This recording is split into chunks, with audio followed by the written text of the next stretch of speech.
All right, we are back for our Fractional Friday. So, good morning, everyone. I got Joseph Cacciapali here, and we got Harrison, Trade Better 99, joining us this morning. So, morning, fellas. Good morning. Morning.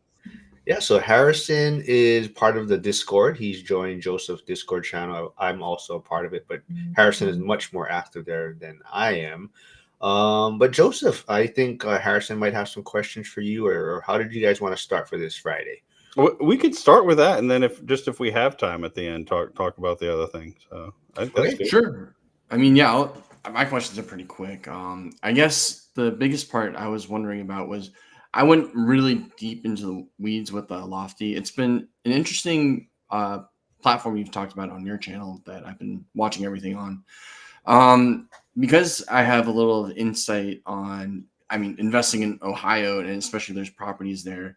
Numbers never made sense, and then as you were talking about in your channel as well, people are losing money here, and I'm wondering if you're noticing like maybe there's double fees, or I think there was just something that, and then there's influencers that from a while back, yeah, so that we're kind of saying the same thing. Yeah. So I think that what really happened, especially so when Lofty gets started, I think they have one fundamental problem. They don't have somebody on their team that knows anything about real estate. And I mean that's like an overstatement, but like they don't have anybody who has experience investing in real estate. And so and they're not really even trying to judge the properties, right? They're like, "Oh, it's just it's kind of like they call themselves the Nasdaq of real estate, but I think the eBay of real estate is a better comparison. Like anybody can put a property on there and then and then they're like, okay, somebody put it up, you can buy it. Their original most of their older properties were I mean just nobody should have ever bought those at the prices they were brought to the platforms on. A lot of them were all from like one turnkey home provider who I don't know if you're familiar too much with turnkey home providers, but they're never I mean, you're never getting a deal from them, right? Like Right. they're typically targeting novice investors who have like no real idea of what they're buying. And I mean I don't know, I've very rarely run into one that is selling you what I would consider a good investment property, right? Like, okay, if you're going to park some money in real estate and you're going to hold it forever, and maybe you're going to do all right, but it's not like where you're spending the time doing the work, finding good deals like that. That's not it, right? Like it's somebody. So that's why they just have this really like all their what they call legacy properties. Um, Literally, there's not one that I would buy into without getting at least a 40% discount from what they originally brought it to the platform for. But right now, I'm getting 60 to 80% discounts on a lot of those. And so I am buying a lot of them. Like, so for example, one that I have, uh, well, it's really in St. Louis, I guess, but I'm buying up a bunch of one of them that is, brought to the platform for $50, right? Which implies like let's just say it's $100,000 purchase price, which is pretty close. It's actually a little bit different, but that makes the math Right. easier. But I'm buying those tokens for $18.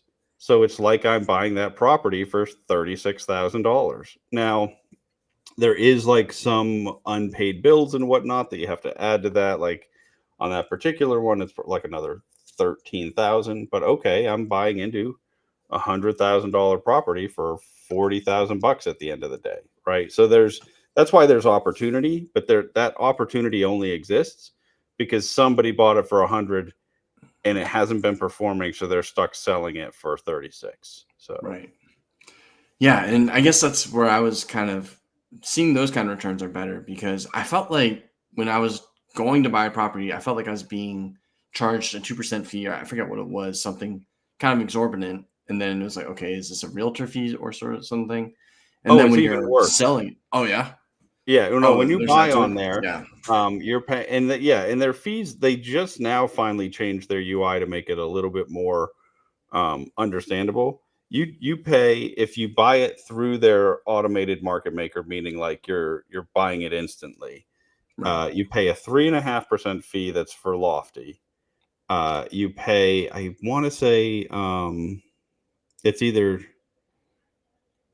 I think you pay 2% fee to the liquidity pool, which that's the pool that actually makes it possible. Right. And then you pay another, I think, 2.5%. It ends up being 8.5 total. So whatever gets you yeah, 8.5 on the Wow. purchase to buy out of that pool. But then so either like 2 or 2.5 of it goes into the operating reserve. So you're making an operating reserve contribution, which, okay, that sounds great, except that, like, why isn't the property just generating its own because they Right. fund one up front, but they don't replenish it except for through trading often, most of them. But if you go and sell, you don't get your percentage of your operating reserve back either. So it really acts like a fee if you Right. buy and sell instead of buy and then sell the property in real life. Right. Okay, that Um, makes sense. and then when you sell, you're again paying. You don't pay the operating reserve again, but you're paying about 5.5% on the sale Right. between the lofty fee and the AMM fee. So Oh, yeah, so yeah. you have to between that purchase and sale, like, to make a profit, you have to have over almost a 15% total return from your purchase price to your sale price. Um, it's like 14 and change that you have to make, Right. Oh, which sounds insane, right? But it does. at the same time, sometimes I buy and sell a token the same day and make a profit because the prices can move that much. So it's very not a real estate, dynamic when you look at the prices of tokens sometimes. Right. And so that's why people are losing money, but it's also, I mean, that's one of the reasons why, but it's also why there's huge opportunity, right? Like I bought 2 days ago, I bought tokens and sold them within an hour and made a 10% return after all fees within an hour, Wow. and you can't do, Wow. it wasn't hundreds of tokens or anything, but it's, and that's the other problem is as you buy more or sell more, you move the price a lot. And so it's a really fun platform to make huge percent returns on small amounts of money. But as you start to scale up the amount of money you put on there, it's much harder to really make those outsized returns. Okay. Oh, yeah. I guess that's where I'm going through the mindset because I'm thinking of it's almost in this in between spot between stock trading and real estate buying, and I guess Yep. the fee structure just almost feels just a little too much, and then I guess pulling it out, and then you were talking about how you put it in Coinbase. Is there a way to just like I don't know? I'm trying to think of Oh, to how to get keep DeFi and everything. Yeah. to put money on and off. This is Yeah. one of the things, and I'm not a crypto guy at all. Like I Right. got Right. No. into this not even understanding that fractional real estate was, using the blockchain initially. It was not what I was looking at all. Right. And not all the fractional real estate platforms do use it, but yeah, I just put money on Coinbase now and then just send it to my Lofty wallet. It's the easiest way to fund it without having to pay. Well, and honestly, it's not the fees. I mean, you can fund your Lofty wallet without fees, but it takes forever. Like I do an Yeah. ACH, and it'll be like a week or 10 days before the money hits my account. Where if Jeez. you just use Coinbase and send it to your wallet, but you have to be careful because like someone like me can easily just disappear to $1,000 trying to send it, and it's not the right type of crypto, because it's Yeah. USDC not like there's different types of Right. USDC. So yeah, that's the part I don't enjoy that at all. Like I know that's why a lot of people are there. They're like it's mostly crypto degenerates that are moving Right. into the real estate space. Um, I think that they take that as a compliment. I don't think that's Right. derogatory at all. So Uh, all right. So I think Joseph, you had a couple of videos that you had a video that came out, and I think Mogul is one of the platforms that you like to talk about quite a bit. Um, but there's also another one that you kind of want to dig into a little bit today, right? yeah, one that I wanted to mention, and I probably should have started with it, is Arrived Homes. They are they're the biggest as far as I know. They have, and I think that they're kind of the standard that most people want to compare others to. I was looking at their site today. It says they have 470 something homes. Last time I actually was on one of their webinars, I think they have over 500 that they've listed. Um, but they're, and I actually have their tabs up if you want me to share, just to show you a couple things about it. Yeah, whatever's, man. Yeah, let me do that. Let's see. Thanks everyone for tuning in after the school call with Thatch Gwynn, and I think everyone's popping in now. Yeah. But here we go. All right, so I've got the arrived home tab up. Can you see that? Mm-hmm.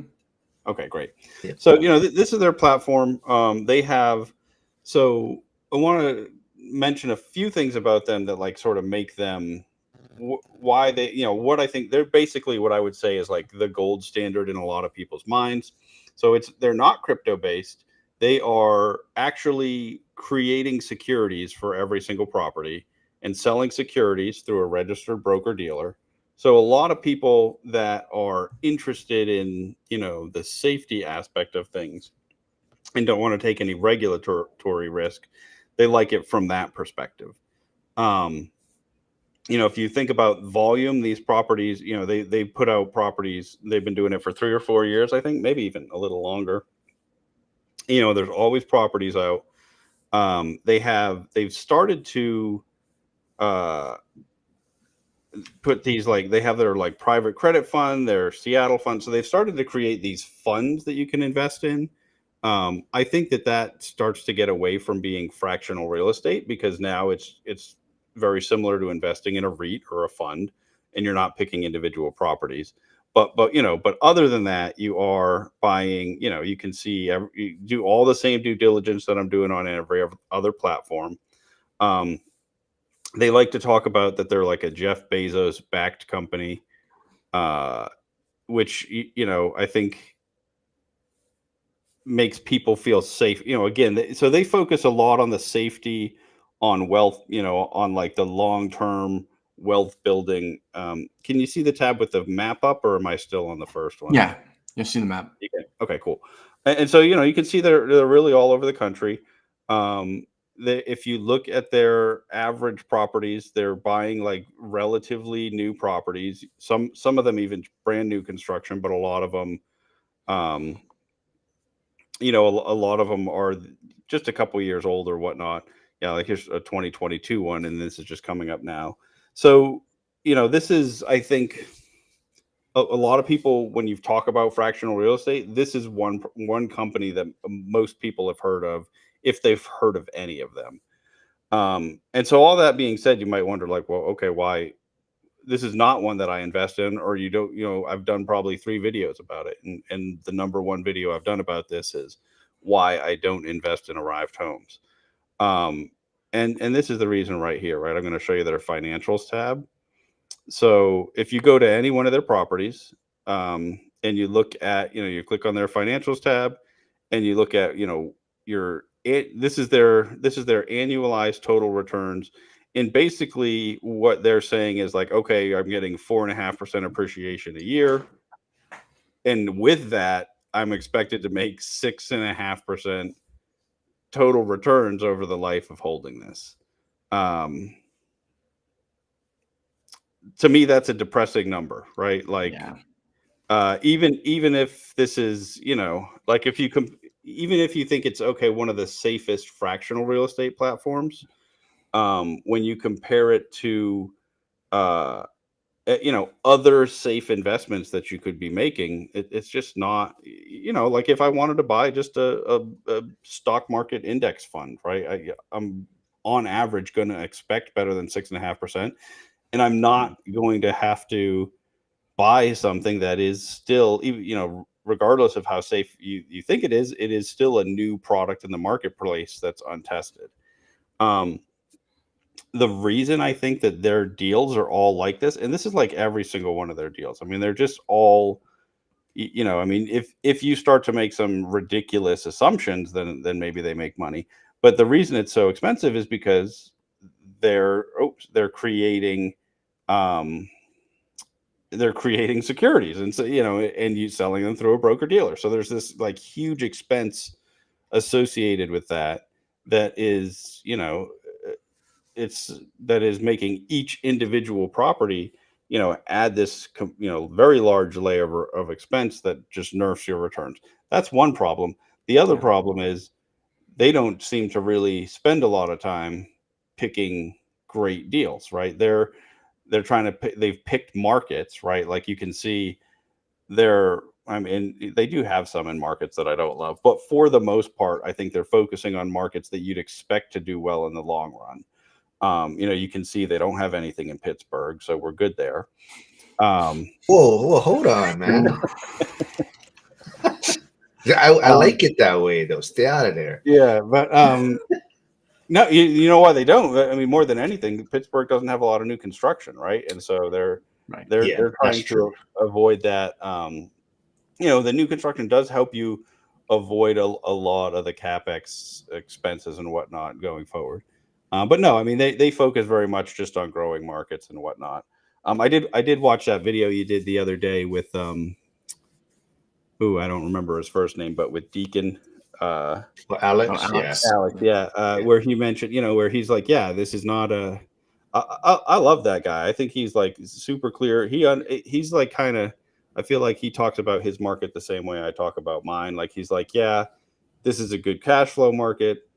I don't think it, long term. I'm not expecting anything out of it. He's like, go to Texas, right? If you're looking for a market, and I do the same thing when people come here because I'm in San Antonio. I'm like, yeah, if you're looking to get access to this growing market, this is the way to go. If you're looking for great day one cash flow, go. I tell people all the time, go to different places in the Rust Belt. So, yeah. um, I love Alex. I think he wants a cooler name. Though. I don't think he likes me calling him Yoda because I say yeah, he's like my Yoda of yeah, but I think he I wants a noticed that cooler. he didn't seem to like that very much, but no, I thought his take on that market is right. Like, and that's one of the things I always love when you run into people that are just like in this industry and completely honest about what they do and don't have to offer, right? And I think that's that type of really being upfront about stuff isn't great or isn't everywhere, but it's great when you do run into it.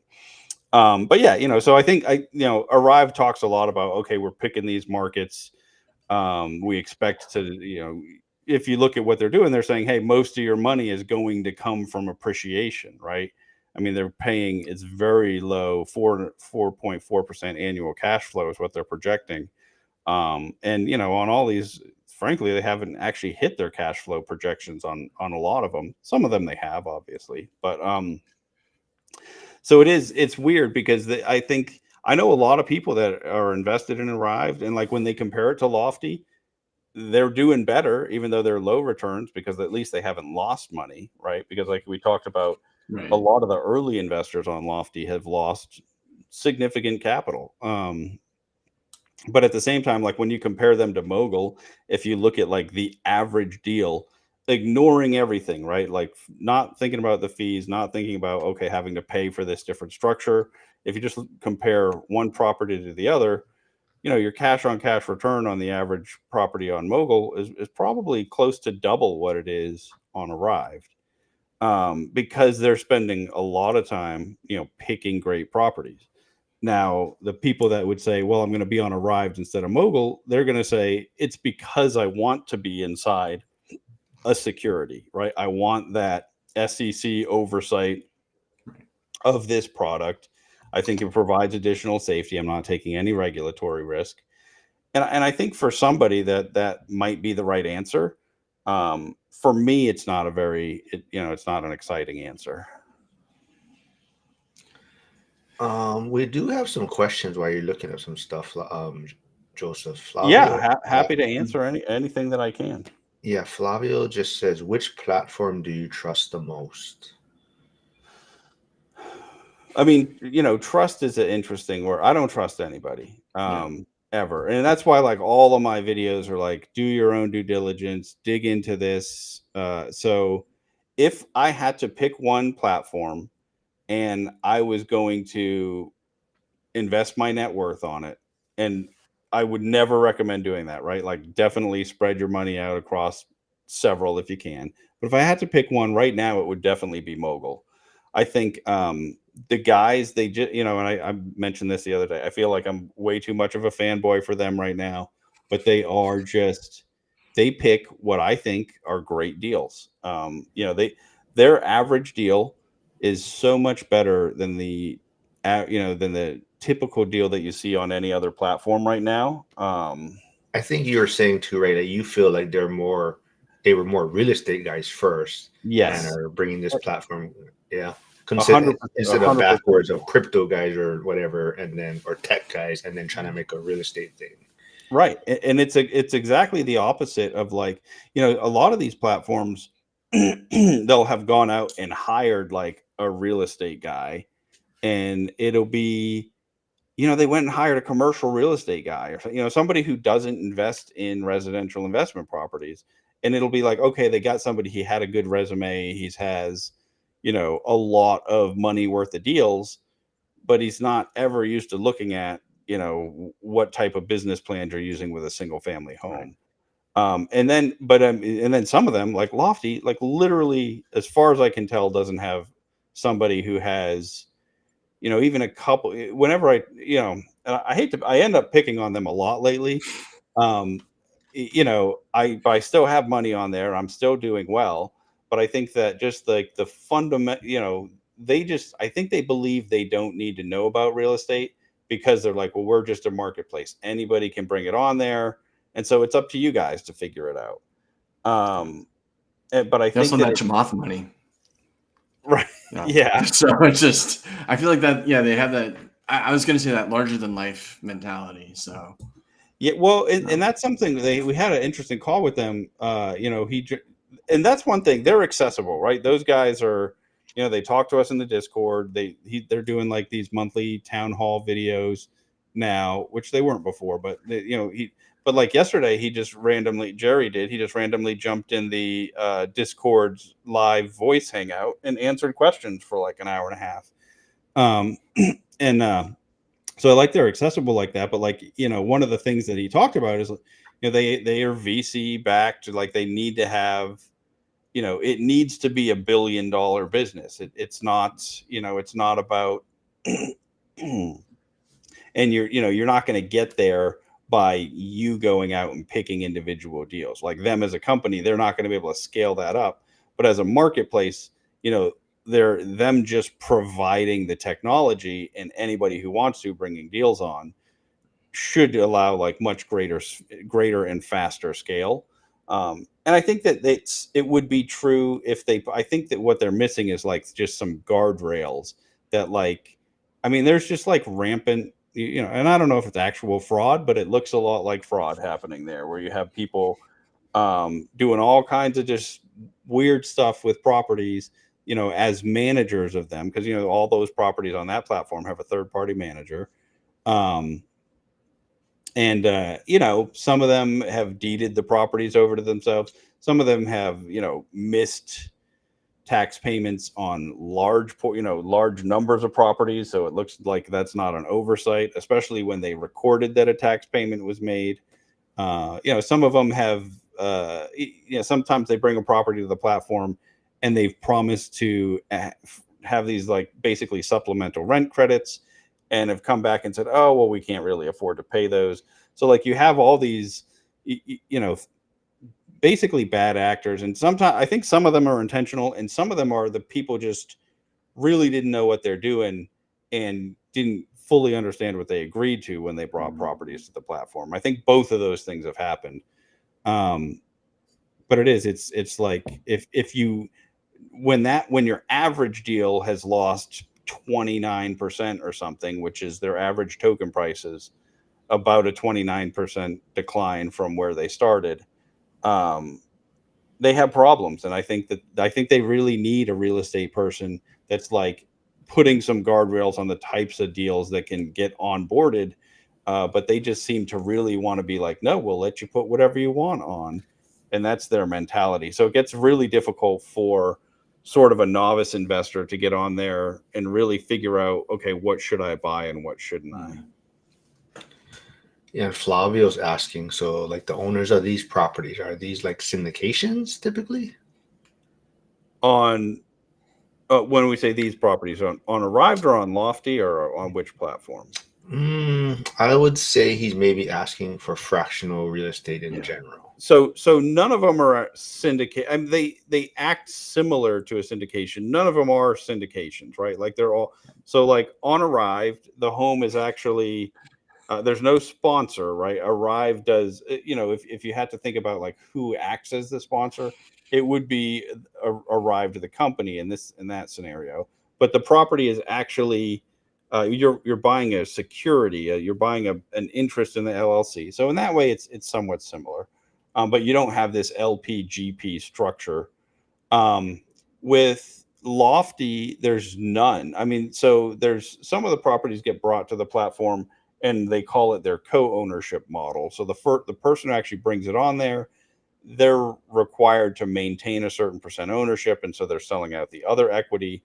But even in that scenario, it's not like a syndication in that. Well, a couple of things. One, it's not that we're pooling money and we're going to buy stuff. In that scenario, that co-owner owns the property and they're bringing it there and selling out equity. But the other big difference is they don't have the control that a syndicator does. Once they've started to sell out equity, every big decision has to be made with a vote of all the owners. So, like when I invest in a syndication, I'm a limited partner. I give them my money and I just wait, right? Like there's nothing I can do. If I'm invested on Lofty and I don't like the direction of things, I can propose a vote to change the manager, to change the business model, to sell the property in real life. So I have a lot more control than I would in a syndication on there. Mogul is also, none of them are a true syndication. I think Mogul probably behaves more similarly to one than any other platform. If you thought of Mogul as the sponsor, they're going out finding these deals. We're investing in, during that uh, escrow phase, right? It's under contract. That's when they start to raise capital. I think that's the one that looks the most like a syndication. They're really making most of the decisions. Excuse me. Although they do give us the ability to, when it's time to refinance or when it's time to sell, there will be voting in that platform as well. So you get a little bit more control. But I think that's the one. If you had to like pick one that really looked a lot like a syndication, it would be that. But none of them are a truly syndication model, at least not that I've covered yet. And he also asks, in Mogul, is the money in long term, or can you sell at any time? Currently, Mogul doesn't have a secondary liquidity option. So there's no, once you buy it, you are an owner until that property sells in real life. They have like their product roadmap that they talk about where they have different things that are upcoming, and they expect sometime next year to have some way to sell your ownership stake. Um, Obviously that's not guaranteed, but they have been really good at executing on the things that they say they're going to do. So I trust that they'll have it. Maybe the timeline of it might be difficult because I think it's probably a matter of making sure they're okay from a regulatory perspective to allow the sales of it. But yeah, at the moment, if you anything I buy on there, I'm expecting that money to be in there until the property sells in real life. But with the caveat that they have mentioned that you should be able to sometime next year sell out. Now, one of the things that they've mentioned that I think is going to be different is it's not going to be so like on Lofty. It's really like market trading. The price fluctuates. You can buy low, sell high, like get in there on a daily basis, and that's why I have a lot of fun on that platform. Mogul seems to have indicated that what they're going to do is they're going to say this is what they sell for. If you want to sell them, you can, and they'll basically have a liquidity provider that'll be there buying them. And then I think they'll probably resell those to people who want to own them.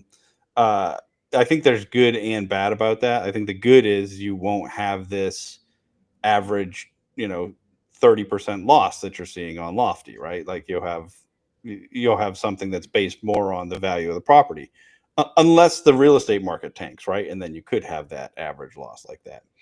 Um, but it is but the downside is you're not going to be able to have fun and get in there and trade daily and pick up super cheap shares every once in a while.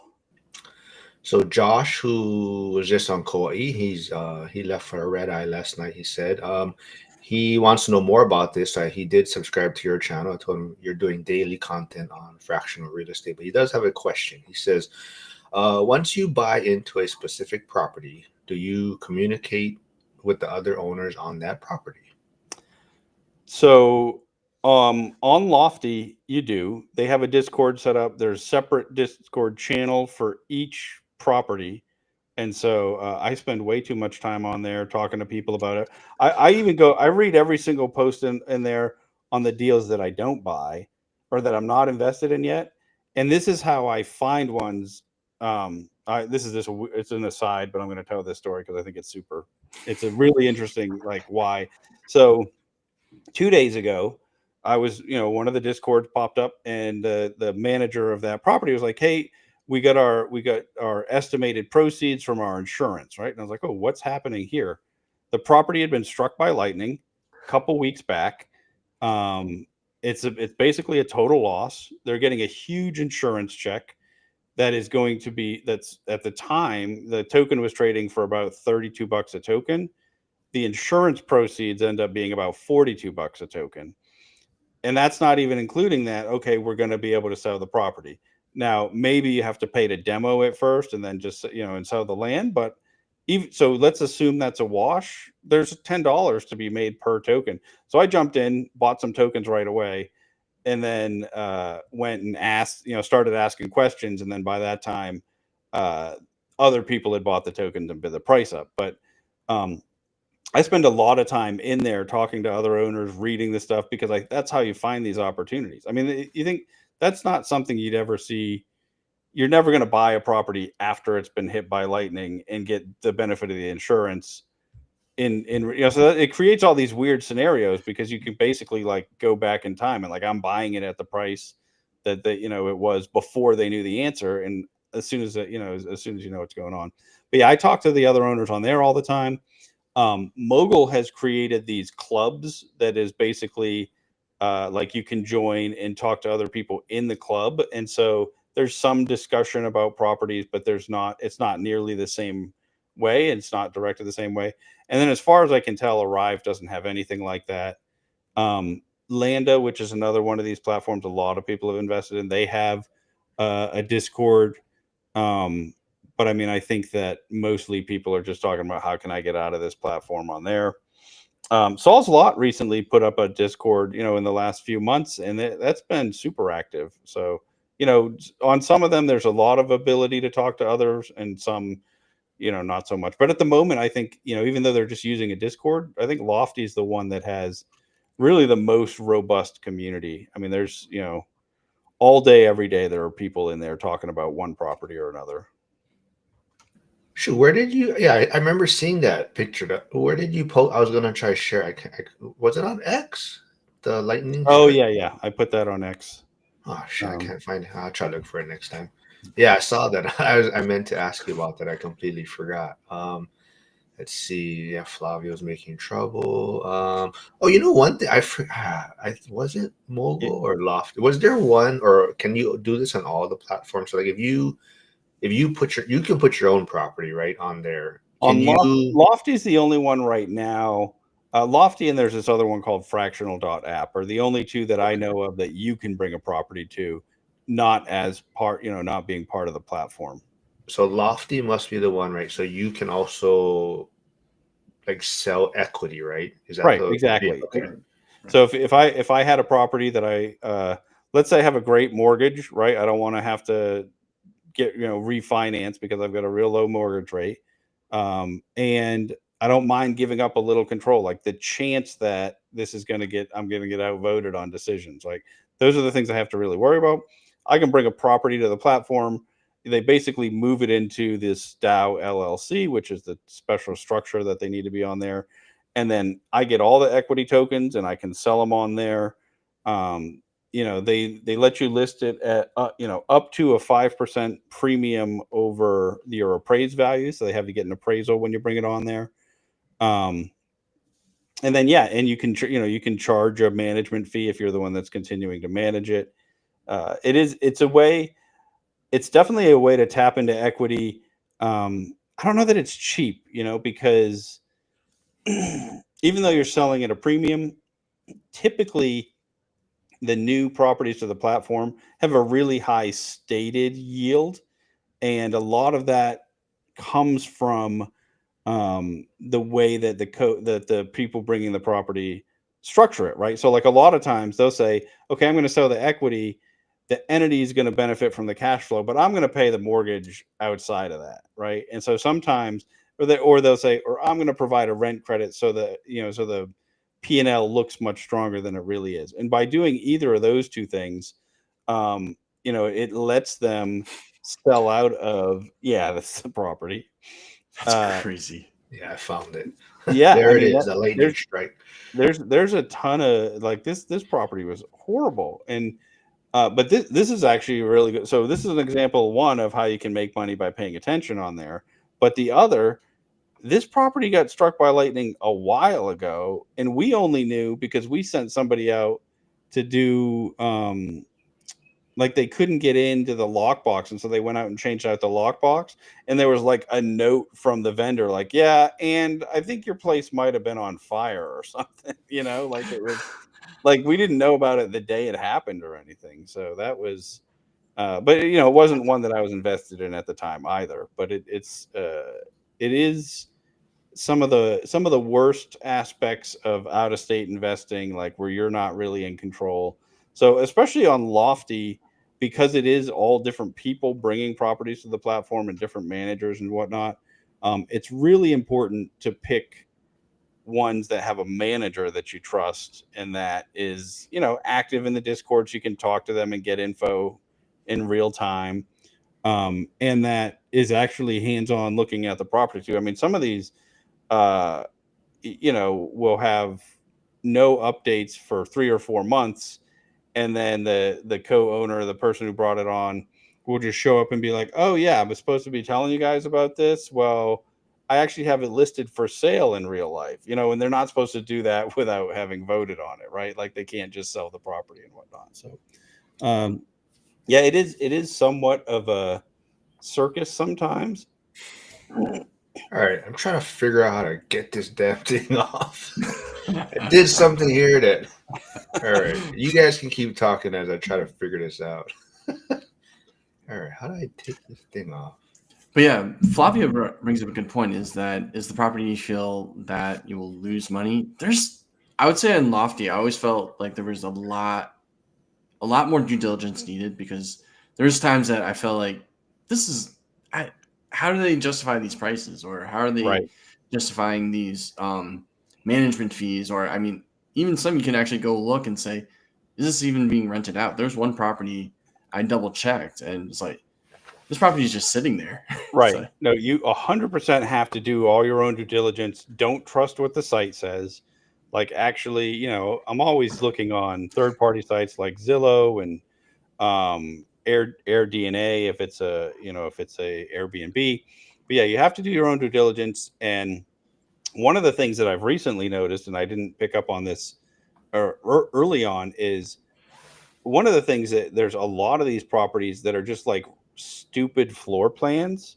And because nobody's ever walking into that property when they pick it out, like it's hard to know that when you're looking at it on Lofty, if the pictures that they've provided, like unless you get a video walkthrough, it's hard to know. So like there's one property, it's been listed as a 4.2 the whole time it's on the platform. It has severely underperformed. I'm actually buying it because it's just super cheap. For but if anybody who is a normal person who walked in that home would call it a 2-bedroom home, because two of the bedrooms are what they are calling like walk through bedrooms. Like you have to walk through them to get into the other bedrooms. What they did, I think, is took like it was like a two studios in a duplex, like in a property that I don't think was ever zoned for duplexes, and they're like, oh, we need to convert it to a single family home, and they just like poked one hole in a wall and made this weird like horseshoe floor plan. So if you don't, if I hadn't found the video of the guy who had done a walkthrough of it, which is like buried in on that listing page in like the updates, I wouldn't have known why that. There's people that have been invested in that property for 3 or 4 or 3 years, whatever, since the beginning, that had no idea why it wasn't doing well. They kept trying to blame the property manager.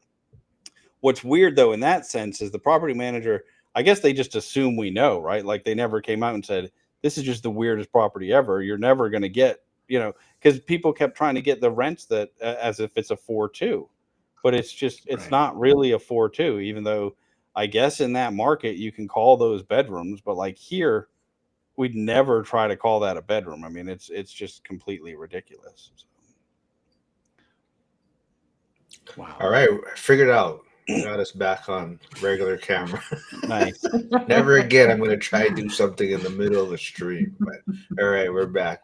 Yeah. Anything else you want to share on our arrive, or anything else you want to discuss? Or Um, I saw you hit 500 subscribers on your Oh, channel. I did. Yeah, I'm at 540 now. So yeah, that's been Nice. moving Yeah. along pretty nice. I am, it is like it's been super fun to do that. I'm trying to put out something every day. Uh, it is like one of the things. It's so hard. I feel like I'm just beating up on Lofty all the time lately because all the good stuff to talk about is just stuff that's going wrong on that platform. I do whenever I'm, when I, and it's tough because like I have had some really good exits on there. I've had some properties where, in 30 or 60 or 90 days, I've made a 45% or higher return. Like I've had a couple of those where, you buy the property on as tokens, we list it, we sell it in real life because it was discounted, you get this huge pop. And so like there are these opportunities to get really good returns. But it is like I start to worry about like sending new people. I think if you watch and you're a brand new person, you're probably not going to go, oh, let me go there. At the same time, I do make the best returns there, but I think it comes from spending a lot of time in the Discord, looking for Right. those deals, jumping on things like this lightning strike, right? Like, I mean, that's a weird opportunity. Um, but if you're quick, you can basically you can front run these deals, right? Like you can get in, figure out, okay, we just got this news on this property. What's that going to do to the token price? Let me go buy some today if it makes sense. Or let me sell some that I have before everybody panics. So Right. Yeah. I guess I find it interesting too that you're probably the number one channel that has all the Lofty news as well. I would say Lofty posts some stuff here, but you're like the poster so for it's them. very strange if you search fractional real estate investing on YouTube. There's like a lot of different people who've done a video or two about it, but Right. there's really nobody talking about the industry. I think there's a reason for that. So I think there are, um, for me, so one, I've worked in residential investment real estate for quite a while, and I think it's a niche that like not everybody's in. But I was getting ready to wind my team down next year, like be pretty much done, try to just focus on my own investments when I came across it. So I don't have I think a lot of the industry people have this like, uh, it's not to their advantage for their clients to be like, hey, let me go buy fractional real estate instead of buying out of state properties with you, or instead of buying, instead of whatever they're doing. I think there's a huge opportunity in fractional real estate. I think a lot of new investors, it's going to be how people start off. Um, but I think that a lot of the sort of bigger guys in the real estate investing space don't really want to acknowledge that yet. Like it's not Right. so big that it's like, okay, it's definitely happening. And so I think it's not really worthwhile for a lot of them to talk about it because yeah, I mean there's not a course for them to sell on it. There's not services they can provide around it. But yeah, it is weird that the platforms themselves don't do more, Yeah. media about it. And some of them have done a decent number of little interviews and whatnot. But yeah, I mean, it is, um, every time I try to like search it on YouTube to find other people talking about it, it's shocking to me how little, because I think this is going to be a ridiculously big industry if we can like figure out, there's not a model out there yet that's a perfect model, right? Like No. so far my favorite is Mogul. I think they are operating in this like regulatory safe harbor that they're comfortable with, but I think that there's some chance that in the future, the SEC or someone comes to them and says, "Nope, you can't do it this way. You got to change." And that'll change the expense structure a bunch. If they were forced to do the arrived home model, they'd still probably be the best option out there, but they'd be, that would eat into the profits considerably. So yeah, it is really Um, strange that there's not more out there about all of this stuff. I believe we have Alex Van Beek tuning in Hey, from Joseph's channel. So he's asking, how do I hop in? I'm not sure if he means hop into the live or hop into fractional real estate. no, he knows how to be in fractional real estate for sure.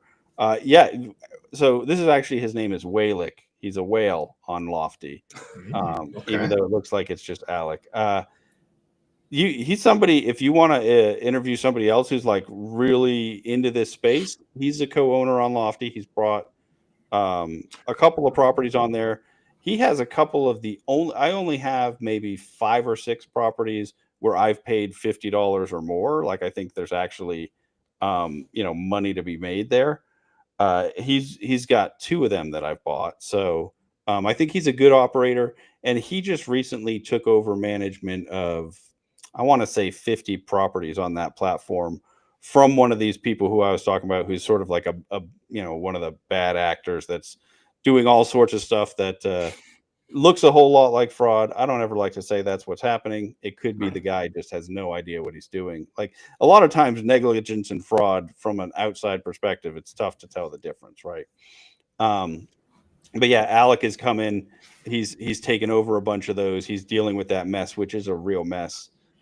Yeah, it'd be fun to get him on here at some point. Well, Alec, you are pairing from Joseph's channel, but if you can hear me, I probably only got maybe 10 to 15 minutes left today for be able to live. If you do want to jump on, you can put your email in Joseph's chat or come to my channel or send us your email if you want to hop on for maybe 5 to 10 minutes and talk about Lofty, then go right ahead, man. But yeah, I only got about maybe 10 to 15 more minutes. But if not, we can always get you on another one. Yeah. Joseph, you definitely do bring up a good point because I feel like without the SEC backing it, and I mean, then you have the other companies like Fundrise and CrowdStreet and everything, and that's where I think that's the legitimate folks go. So all of those companies started off as these, back when they called it crowdfunding, and Right. and all of them started off very similar to what I'd say is fractional real estate right now. It is, but over time they realized, okay, there were too many hurdles, and so they all turned into REITs. Fundrise is just a private REIT, right? And Right. the reason I like fractional real estate more than REITs, uh, is that, it's you get to actually do your due diligence on an individual property, not do it, try to understand like this whole structure, like, okay, there's 100 properties in this, what's it actually worth? um Do you have his email by any chance, Joseph? I Or don't have his email. okay, I know I'm a very horrible multitasker too. no, Like no. I cannot do 2 things at once. I don't even like to talk to people when I'm driving. Like I'm a fantastic unitasker, if that's a word. Um, Yeah. and I even forgot what. Oh, okay. So I noticed Flavio posted like, so I'm not investing in physical real estate. Um, what do you think that if that? So not I haven't bought a new property in the 9 months that I have been investing in fractional. I had been investing in real properties since 2005. Over the last several years, though, I had converted a lot of the properties I had already to, I had sold them and was just holding owner financing. I was mostly just Mhm. trying to become a note investor because I was looking for something more passive. I don't like getting off the couch anymore. Um, Oh, he's gonna DM on Discord. Ooh. His email. I think it'd be good. I'll introduce you to him, and I don't know how to give this to you though. Let me see.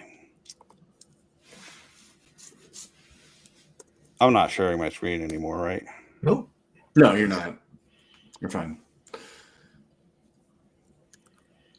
But I mean, Joseph, you're right. It's like everything I would say is that it makes me interested, and that's why I've been doing my research. I think there's a lot of potential for growth in this industry.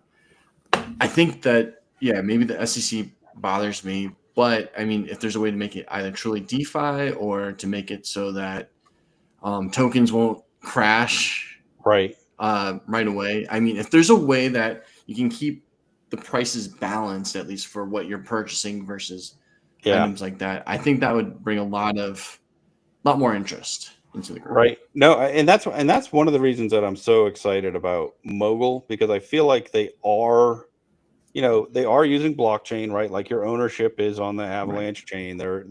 But they're hiding that enough that people like me are happy to be on the site. Um, but it is, but there, the I think Lofty could turn things around and be an amazing platform if they did a little gatekeeping around the deals themselves. And they're always like, oh well, we don't want to control it because um, we don't want it to become a security. We don't, we can't. But I think what they are missing or what they don't want to do, I don't know why don't want to do it, but they could say, we're not controlling your business at all. But if you want to be listed on our platform, you have to have, in order to list on our platform, a DAO has to have X, Y, Z. If you do Right. something outside of that, you just get delisted. So I don't know. Yeah. Um, Alec, yeah, Alec, just letting you know the link was sent to your email just now. Nice. nice. But yeah, maybe sometime. I mean, he'd be somebody good for you to talk to. Like, uh, he's super. You'll see if he jumps in here, but very professional guy, and is like, I feel like if there's hope for Lofty, it's that a lot more people like him um, jump in and start to take charge of stuff. At the same time, I will throw him under the bus for this. He's pretty reckless with the investments that he makes in properties. Like he's bought some stuff that I'm like, wow, I'm surprised that you're an owner in that. So, but like the stuff that he runs, he does really well, and I think that is my guess is that's why there's a problem, is that he's just assuming other people are going to be as honest and professional as he is, and it's just not a very safe assumption. Hey, how you doing? Right. Hey, morning, Alec. Nice to meet you. Yeah, why don't you maybe quickly introduce yourself real fast then? Yeah, sure. Well, thank you again for letting me jump on. I was trying to get more involved with some live streams, but kind of as Joe said, I'm pretty heavily involved in the lofty side of fractional real estate right now. I do have two co-ownership properties on there that I listed from my own personal portfolio, as well as I'm working on a third one right now. Should be announced pretty soon.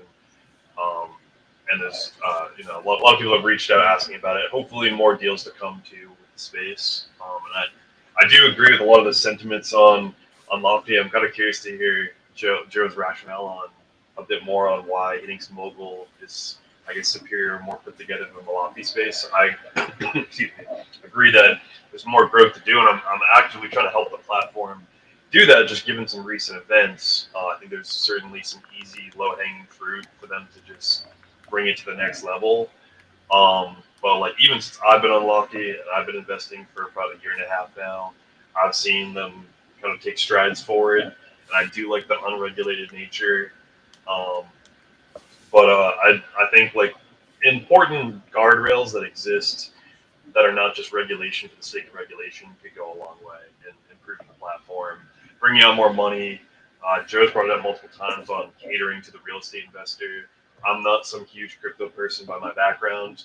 I have some basic understanding, but I think it's when you don't need that or it's in the background, it's a nice to have rather than trying to cater to two different audiences at once. Because a lot of the crypto people that were really early in Lofty, which was not even really me, they took a huge haircut. They didn't evaluate real estate effectively. They didn't do any due diligence. They're just like, oh, that's where I put my crypto. I'm just going to throw it all into this property in Memphis or Detroit or something and hope that it does well. Cool. I'll just Dylan is maybe saying maybe you have the wrong mic connected, but I'd rather you not try and mess with anything and then we lose you for Yeah. but just an FYI, yeah, maybe next time we'll play with it. We'll have more time to prepare for it next time. But Is that any better? oh yeah, there we Yeah, go. better. Yeah, Oh that's wow, better. I'm sorry. I had it on the wrong one. I can repeat any of that real quick if you want, or if there's anything that you No, that it just had a little echo, but that's fine. But cool. One other quick thing I want to add too is he did say, yeah, over the past couple of months, it did step up to manage. And total, including the co-ownership, is 50 properties. We're in markets like Memphis, Detroit. I think we got one in Kentucky, one in Alabama. There's a few in the Chicago portfolio, and then some stuff concentrated in Ohio. I think it's a lot of it's greater Cleveland area. And Alec is the one who's making me money on that lightning strike property. So that was him. He's Yeah, Nice. yeah. That check should be coming today. I'm very excited. There was a scare that the insurance might not have been in place, but we did have that. And hearing from the insurance, it looks like it's probably a total loss. So there are, I mean, can't predict your property getting struck by lightning, but I mean there are ways to make money, and I see Joe definitely doing that. My personal philosophy is I like to be a little bit more involved, have a little bit more voting share for moving things along and in the governance system. Just to, I don't know, kind of. Sometimes when you have a single token or you have very small ownership, I feel like people don't take you seriously. So you almost need to put money in for people to take you seriously and expect you to do. I guess you to show that you have money on the line, you have skin in the game. I think it's an important aspect that Lofty's still kind of finding the perfect balance on the co-ownership side, but I think they're getting there for sure.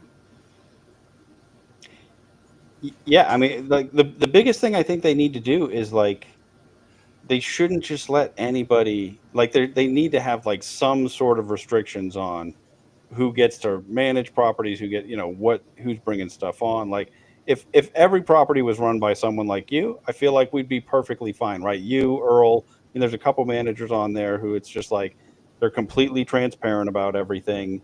They're on top of the properties on a daily basis.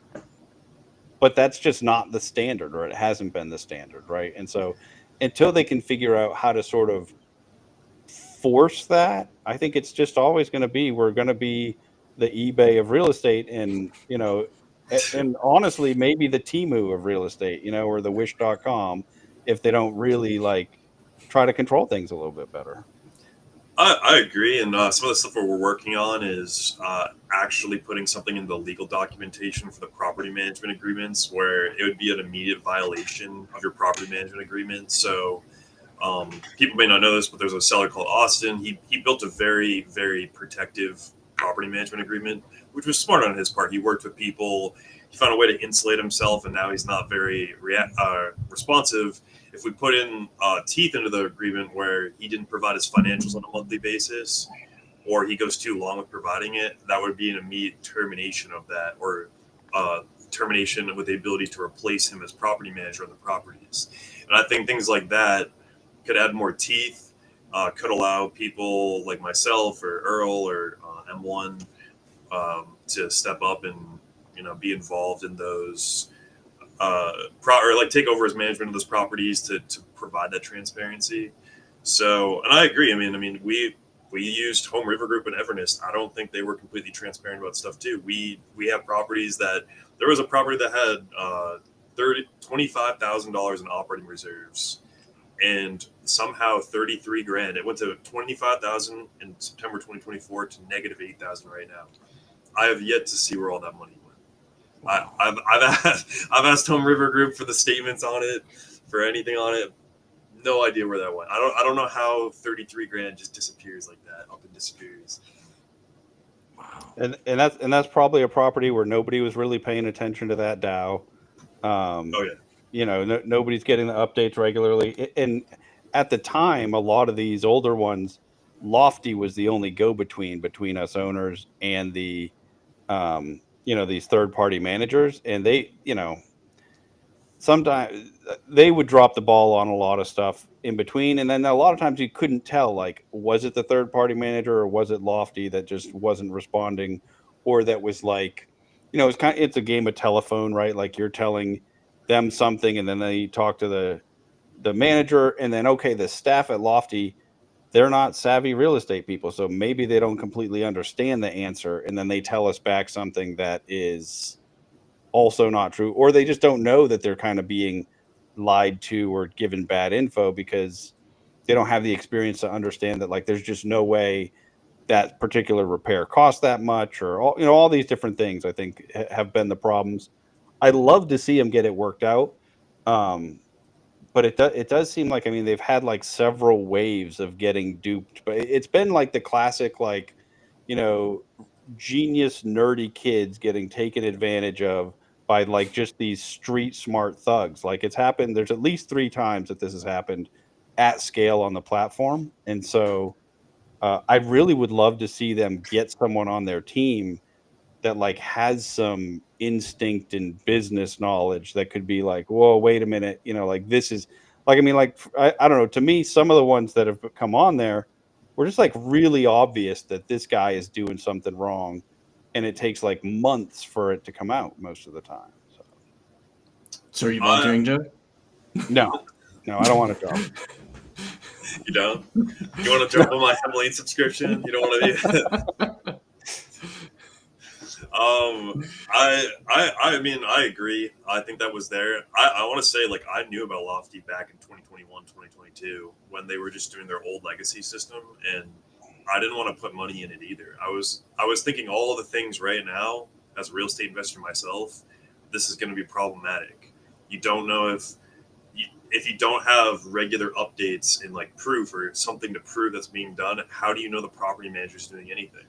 They have no. They're getting their minimum fee. I think some of the were pretty good rates, like as far as gross rental property management fee, and like maybe it was 6%. Could be very low for the industry, but their service reflected that they had no urgency to do anything. They didn't. They only shared the bare minimum, and I agree. I think Lofty was not the greatest broker, and I'm here to say that they're moving. I think they're moving away from that. I know they're moving away from that. They're going to try and shift it more on the property managers, and we're still kind of finalizing how that's going to look. But I think that's totally going to improve not only communication and transparency, but just like where we see the actual token evaluations on the platform going forward.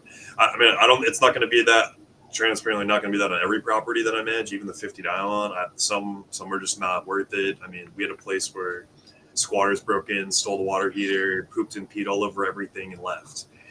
You're not going to win on all of them, but we're going to do whatever I can with the team I have to improve it and provide those updates. See what we can do. But some obviously I think is going to be selling is the better option, and that's what we're going to try and do, or relocate that capital to a better market, something along those lines. Right. I think a lot of them, I mean, I think getting rid of a lot of like what I just refer to as trash properties, just getting them off the platform, recouping that money, putting them into ones that make sense. I think there's a lot of that has to go. Like, I mean, because it's either that or some giant project to turn it into something that's going to work. So yeah, I think that makes a lot of sense. I saw you put up Flavio's question. Yeah, so Flavio's in the Discord. I'm not sure if he's asking, can you guys post good deals so that he can help new people, or is he saying that you guys That, do post good that's deals? what I think he's saying. He's like, post some good deals so new people can get involved. And Flavio, you are part of the problem. Do not buy properties because somebody else tells you it's a good deal. You have to do your own due diligence, really dig into everyone. There's so many that there's a there's a couple of people that, like, all they're doing is copying other people's trades. And some of them are, one, if you buy in after somebody else on Lofty, that price is usually moved up, right? Like, don't look at my Lofty wallet and buy what I have, because I probably bought it 50% cheaper than it is today on a lot of them. And so, yeah, I mean, I think the real thing is if you're new, Lofty might not be the best place to invest in, because you really want to dig into, okay, let me figure out what's going on with this individual property. Because I mean, there have been some guys, there's a lot of people on there that like sound really good. They make money in real estate in real life. They bring properties to the platform. You're their exit liquidity, right? And so don't trust just some dude sitting on the internet telling you what to buy. Like, dig into those. It's a lot of work. I mean, you got to do the work. It's just like Zuber's always, it just because you're moving on to fractional from regular real estate, you still have to do the work to find those good deals. It is why I'm always like talking up Mogul, because I feel like they're doing a lot of the work for you, and so their average deal is much better. But even on there, I still wouldn't just buy everything that comes on the platform. I'm digging into every single one. Well, I say Flavio is part of the problem for other reasons, but no, Alec, maybe you can wrap it up with this. And I think one of the biggest maybe questions or concern I see a lot of people maybe digging into this fractional real estate is, what if they're not like they don't have like a tech background, or they're not really into crypto and whatnot? Like, how much do they have to know about that space to get involved in the fractional real estate side? I'm going to specifically talk about Lofty again. I don't have much experience with Mogul or any of the others.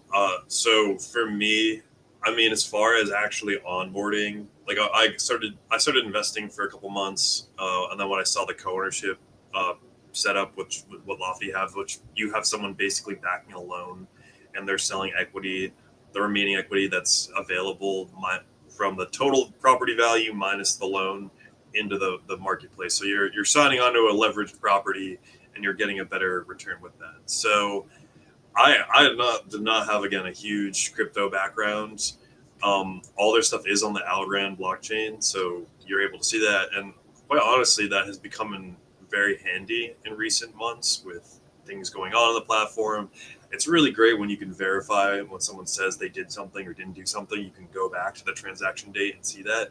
So I wasn't quite as involved or quite as knowledgeable in that, but I've learned as I've been on the platform after I've listed. But as far as listing onto Lofty, they've got a lot of the systems down needed to at least get existing real estate on there fairly easily, and a system down with lenders.